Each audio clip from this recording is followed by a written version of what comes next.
रामकृष्ण हरी विठ्ठल केशव. शेळी मेंढी पालन करणाऱ्या लोकांनी दूध कसं तयार करायचं, शेळ्या नसतील मेंढ्या नसतील तर आपण आणलेल्या पिल्लांना दूध कसं तयार करायचं, एक भाग अगोदर दाखवलाय. आता पुढे दुसरा भाग पहा. सर हे बघा, आणखी दुधाचा भरपूर अंश याच्यामध्ये शिल्लक आहे काय, तरी मी तुम्हाला फक्त नॉमिनल म्हणून ही प्रोसेस दाखवतोय. हे पुन्हा काय करतो, आता त्याच भांड्यामध्ये मी वेगळं काढून घेतो. म्हणजे आता सोयाबीनचं कसं करायचं ते मी तुम्हाला सांगितलं, तसंच दूध तुम्ही याचंही काढू शकता. कशाचं, मक्यापासून असंच काढायचं. ते कसं निघतंय ते मी दाखवतोय तुम्हाला पूर्णपणे. हा हे वेगळा पदार्थ, ह्या पदार्थापासून काय करायचं ते सांगणार आहे मी तुम्हाला. हे बा, हे असा निघालेला पदार्थ बाजूला ठेवा. त्याच्यापासून काय करायचं ते मी सांगणार आहे. आता थोडीशी मका घेतो मी. हे बा, ह्याच्यामध्ये काय करतो, मका घेतो. म्हणजे 200 ग्रॅम मका आहे. मक्यापासून जरा अमाऊंट कमी निघतो दुधाचा, परंतु घटमुठ अगदी तसाच. हे बा, एवढं घेतो. अगोदर पूर्णपणे हे बारीक करून घ्या. पाणी पहिल्यांदाच ओतायचं नाही याच्यामध्ये, प्रथम हे पूर्णपणे बारीक झालं पाहिजे आहे.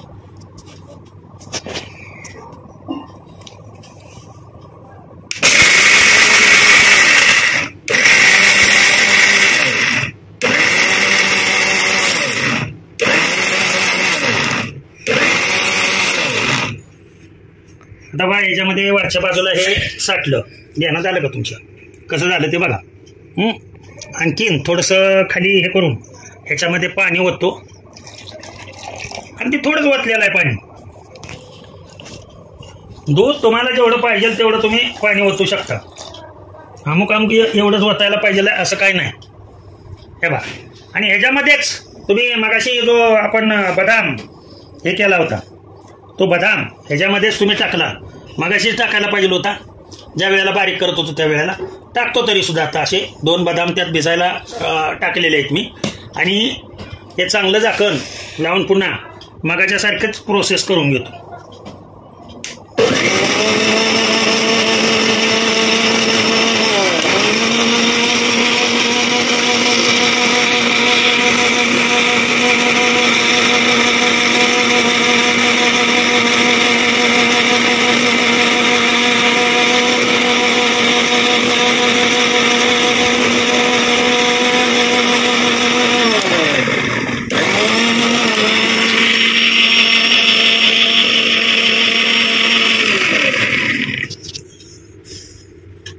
हे बा, तुमच्या लक्षात येईल, हे झालं मक्याचं घटमुट दूध.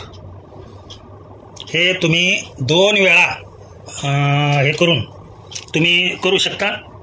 आता तेच दूध मी याच्यामध्ये मिसळतो, जे अगोदरचं दूध आहे त्याच्यामध्ये मी मिसळून घेतोय.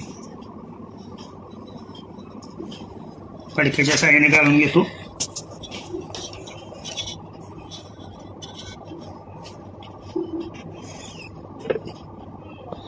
हे बघा, याच्यामध्ये पूर्णपणे गाळतो मी. जरा ते हे लहान झालं नाही, म्हणजे मगाशीच करायला पाहिजे होतं. ह्याचंही 2 वेळा करायचं,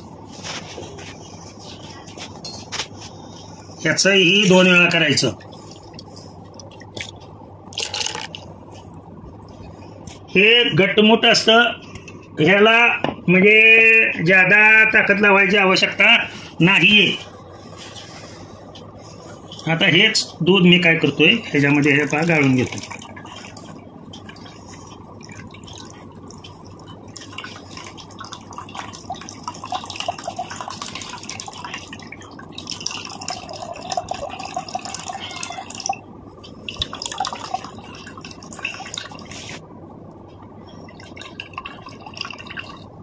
व्हिडिओ खूप मोठा होईल, असंच 2 वेळा करायचं. लक्षात आलं का तुमच्या? आता मी हे एकदाच करून दाखवलंय तुम्हाला. असंच मी आता हे डायरेक्ट काढून घेतो. लक्षात ठेवा, हे डायरेक्ट एका बाजूला मी काढून घ्यायला लागलो, कारण व्हिडिओ खूप मोठा होईल. फक्त तुम्हाला सांगणं, अगोदर व्हिडिओ अपलोड केला होता, परंतु तो बऱ्याच जणांनी पाहिला नाही, कमेंट्स आल्या, म्हणून मी हा दुसरा व्हिडिओ परंतु ते वेगळं आणि हे वेगळं, त्यावेळचं सांगितलेलं वेगळं. प्रत्येक व्हिडिओ तुम्हाला माझा नवीन दिसेल, त्याच्यामध्ये शिकण्यासारखं बरंच काही असतं. कुठे गेले ग, एका बाजूला आहे का ते? हां. आणि तेव्हा हे असा कसा गोळा तयार झाला तो बघा, आलं का लक्षात? हा याच्यामध्ये ठेवून टाकतोय मी. तसंच आता काय करतोय, हे बा हे आहेत गहू, हे गहू घेतोय मी. त्या गव्हामधले तेवढेच तुम्हाला जेवढे पाहिजे तेवढे व्यवस्थितरित्या असावेत. फक्त आता स्त्रियांना हे माहीत आहे, याचा गव्हाचा आपण चीक काढतो. 150 ग्रॅम आहेत, तर याचं 2 टप्प्यामध्ये तुम्ही करू शकता पूर्णपणे. अगोदर मी हे झाकण लावून मिक्सरवरती प्रथम बारीक करून घ्यायचं. बारीक जेवढं तुम्ही कराल तेवढा तुमचा फायदा आहे, तेवढं दूध जास्त तयार होणार. ते वरती येतं बघा असं एकदम वरती आलं. मग काय करायचं, लगेच झाकण उघडून असं चमच्यानं घेतला, चमच्यानं असं ते हे बाई असं वरती आलेलं दिसतं तुम्हाला, आलं का वरती? त्याच्यामुळं हे खाली एकदा टाकलून घ्यायचं चमच्या साह्याने, असं चमच्या साह्याने बघू चमचा, हे चमच्या साह्याने असं खाली ढकलून घ्यायचं पूर्णपणे वरती हे चिकटलेलं. ते पुन्हा खाली जातं पाणी टाकल्यानंतर आपण, परंतु हे आणखीन पूर्णपणे बारीक झालेलं नाही. हे असं करून घ्यायचं. पुन्हा एकदा फिरवूया आपण. आता ह्याला हे सारखं जर वर येत असेल, तेव्हा असं सारखं वर येतंय, मग फक्त थोडंसं पाणी टाका याच्यात. तेव्हा एवढंच पाणी टाका, फक्त भरपूर झालं एवढं पाणी, कारण तेवढ्या पाण्यात ते खाली खेळलं पाहिजे आणि भोगा झाला पाहिजे सर्व. मग ते वर येत आहे ना, चिटकून वर येत आहे, तर तसं नाही करायचं. थोडंसं पाणी टाकायचं. आता भरपूर वेळ करू.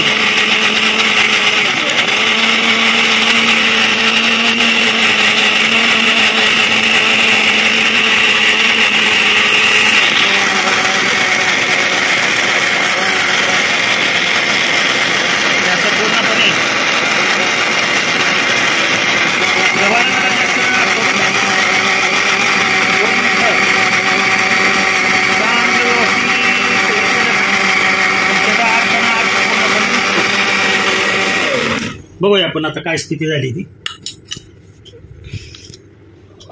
बघा असं झालंय. आता याच्यामध्ये तुम्हाला पाहिजे तेवढं तुम्ही याच्यामध्ये पाणी टाकू शकता. वरून दाखव. बघा हे असं पाणी टाकलं.